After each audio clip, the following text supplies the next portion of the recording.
Dans une humble bourgade, sise sur les bords du Tibre, un peuple d'Italie se prépare à édifier un empire immense dont la civilisation éclipsera bientôt toutes les autres. Selon la tradition, les Romains descendraient des compagnons d'un héros troyen, Énée. Lors de la destruction de Troie par les Achéens, Énée, fuyant la ville en flammes, fit voile à travers la Méditerranée et aborda sur un rivage occidental, à l'embouchure du Tibre. Le poète Virgile évoque son arrivée et l'accueil qu'il reçut du dieu du fleuve. Le Tibre au courant agréable lui apparut, assez âgé, parmi le feuillage des peupliers. Une mince étoffe de lin le voilait d'un glauque manteau, et ses cheveux étaient ombragés d'un rousseau. Il lui parla alors en ces termes. « Ô fils d'une race divine, toi qui es attendu par la terre de l'Orante et les champs latins, tu trouveras ici une demeure sûre. Les pénates assurés ne partent pas. Ne te laisse pas effrayer par des menaces de guerre. Le courroux des dieux et toute leur colère s'en sont allés. Allons, lève-toi, fils d'une déesse. Déjà les premiers astres déclinent. Prie Junon selon les rites et vainc à force de vœux suppliants sa colère et ses menaces. Quand tu auras vaincu, alors tu me rendras hommage. » Si l'on en croit l'intarissable légende, Énée aurait fondé sur l'accueillant rivage la ville de Lavinium. Le récit n'est pas dénué de fondements historiques. À l'époque où les peuples indo-européens se dispersèrent en Asie, vers l'an 1200 avant Jésus-Christ, démantelant sur leur passage empire et civilisation, certains se dirigèrent vers l'ouest, à l'opposé des autres, et se fixèrent en Italie. Or, les hommes établis en Asie mineure, qui avaient perdu la guerre de Troie, appartenaient à la race indo-européenne. Il semble en tout cas que du cheval de Troie, à la fondation de Rome, la légende suive une certaine logique. À peine fixées en Italie, ces populations se divisèrent en plusieurs groupes. Latins, Étrusques, Ombriens, Samnites. Ces peuples primitifs, qui connaissaient l'usage du fer, passaient leur temps à se battre. Les Étrusques et les Latins occupèrent la région située entre le Tibre et la côte occidentale de l'Italie. Dans cette plaine fertile, aux riches pâturages, prospéraient aussi le blé, la vigne et les oliviers. Les Samnites se fixèrent plus au sud, dans une contrée également féconde. À l'extrémité de la botte italienne, et en Sicile, vivaient des colons grecs et des Phéniciens. Dans cette région, au sol aride et inculte, ils tiraient leur subsistance du commerce et de la navigation. Malgré les conditions d'existence difficiles, ils laissaient chanter leur génie et parsemaient cette terre de temples qui rivalisaient de beauté avec ceux de leur mère patrie. Après d'innombrables vicissitudes, Rome naquit, dit-on, vers 753 avant Jésus-Christ, dans un paysage de collines à une vingtaine de kilomètres de la mer Tyrrhénienne.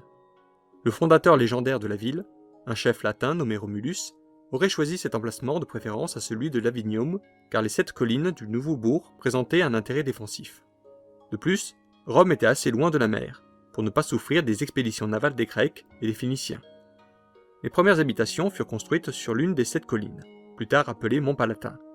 C'est là que les futurs empereurs romains établirent leur somptueux palais. Proclamé roi de Rome, Romulus régna 33 ans, jusqu'en 716 avant Jésus-Christ. Chef belliqueux, il livra maintes batailles aux pays voisins. Il eut pour successeur Numa Pompilius, un de ses jeunes amis, originaire d'une tribu différente, celle des Sabins. Numa Pompilius donna, dit-on, aux Romains leur première institution religieuse, calquée sur le modèle de la religion grecque.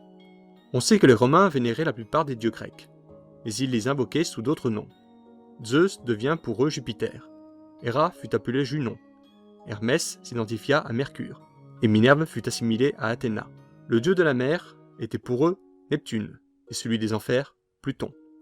Numa se révéla sage et bienveillant. Sous son impulsion, la cité prospéra rapidement.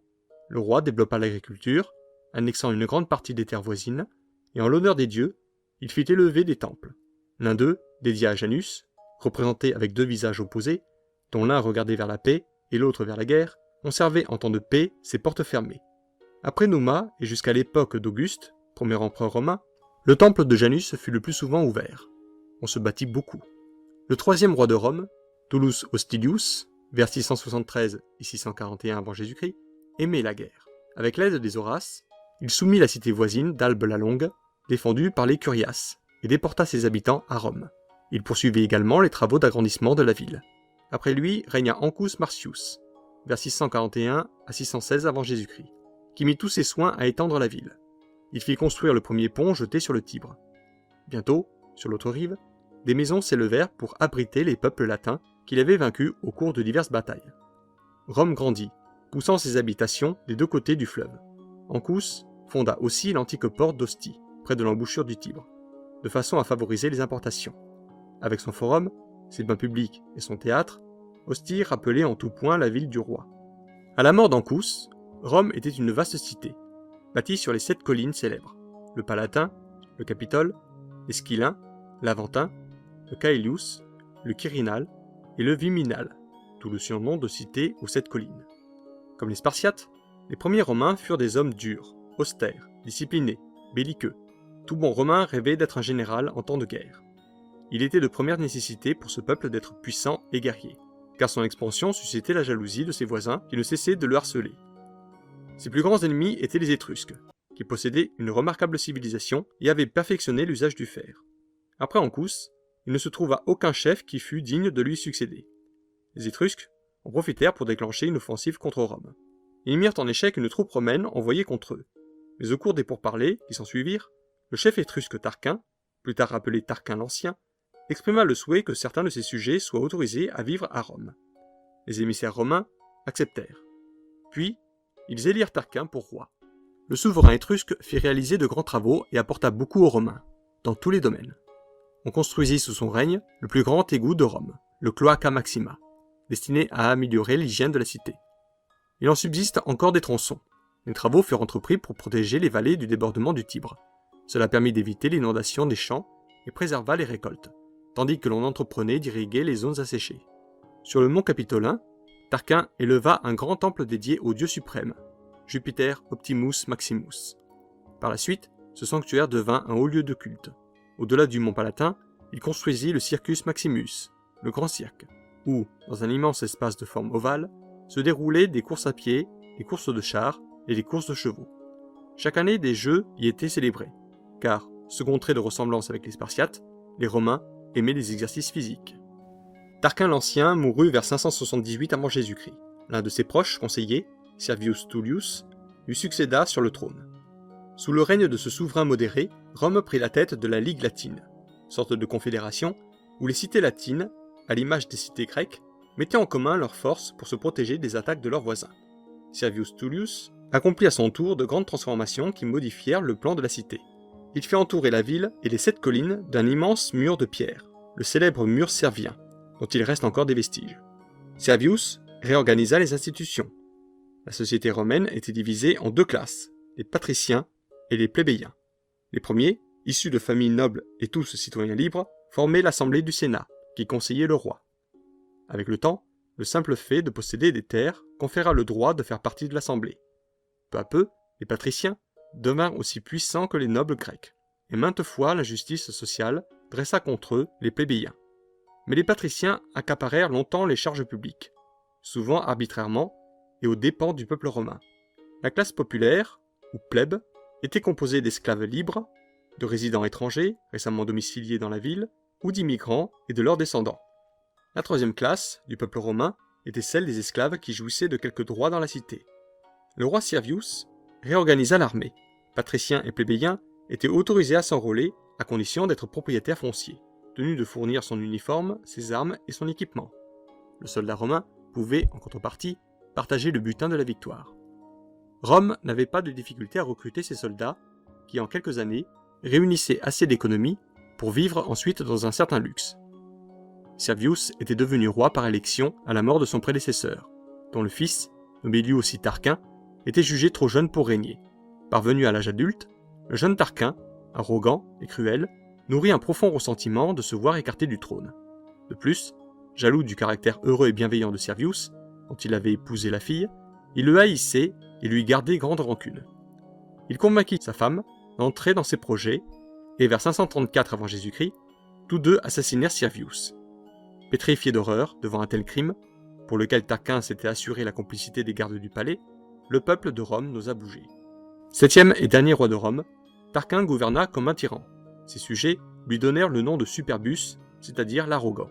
Il entraîna la ville dans une série de guerres coûteuses, fit jeter en prison ou assassiner sans jugement nombre de gens, bref, il soumit Rome à un régime de terreur. Craignant les rassemblements, méfiant à l'égard de ses propres conseillers, il était toujours entouré d'une garde redoutable.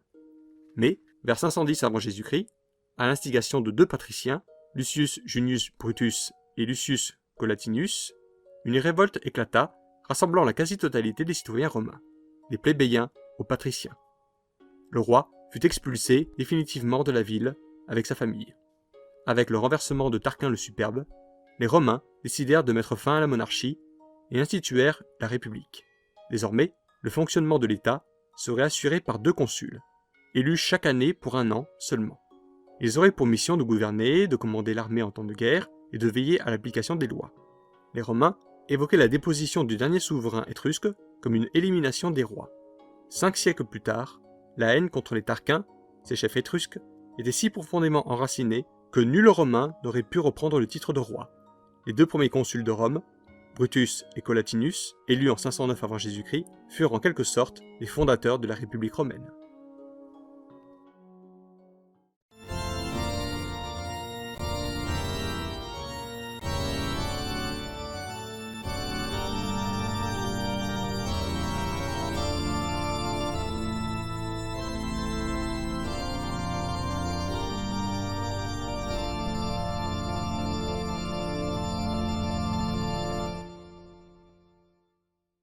Si vous aussi vous avez apprécié cette vidéo, et si vous pensez comme ce passionné, 俺は徳川家康。